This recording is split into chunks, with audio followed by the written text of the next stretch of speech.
एकैछिन यो रिपोर्ट हेरेर आफ्नो प्रतिक्रिया दिनुहोला। निर्वाचनको माहौल तातेको बेला पोखरा 13 गाउँ खोलादेखि वडा नम्बर 28 को सुर्के मैदान जोड्ने क्रममा निर्माणाधीन विजयपुर खोला पुल यति बेला चर्चा र विवादको केन्द्र बनेको छ। तपाईले सामाजिक सञ्जालमा यो पुल देख्नु भएकै होला।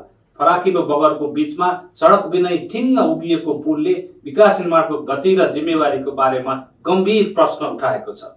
एक दशकदेखि अलपत्र जस्तै देखिएको यो पुल अझै पूर्णता पाउन सकेको छैन।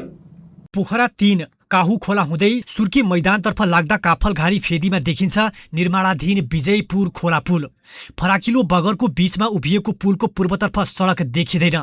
पारिपट्टि सडक र खेत भन्दा अग्ला भागमा पुलको संरचना देखिन्छ भने पारिपट्टि बाँझो खेतबारी छ, तर त्यो जमिनसम्म पुलको अर्को भागले छोएको छैन।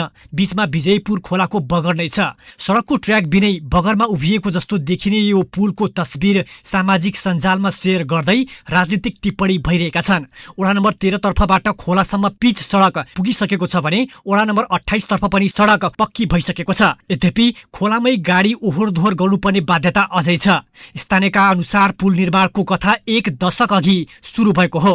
आर्थिक वर्ष 2073 असार 30 गते सिरुवा कन्स्ट्रक्सनसँग 2 वर्षभित्र काम सक्ने गरी 6 करोड 30 लाख रुपैयाँमा पहिलो सम्झौता भयो, तर काम समयमै सुरु भएन। सुरु भएपछि पनि लापरवाहीका कारण खाल्टो खनेर छाडिएको अवस्थामा पौडी खेल्न गएका एक युवाको मृत्यु भयो। स्थानीयले वर्षौंदेखि शास्ति भोग्दै आएका छन्।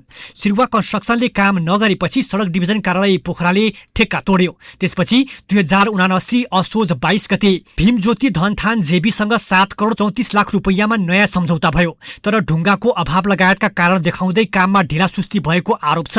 अहिले पुलको पूर्वी भागतर्फ सडक जोडिएको छैन, त्यो जमिन व्यक्तिको नाममा छ। पुलबाट अहिले देखिने सडकसम्म जोडिन करिब 200 मिटर ट्र्याक खोल्नु पर्नेछ। 2082 पुस मसान्तसम्म काम सक्ने लक्ष्य रहे पनि नसकिएपछि आउँदो असारसम्म म्याद थपिएको छ। हालसम्म पुलको भौतिक प्रगति करिब 60% मात्र छ।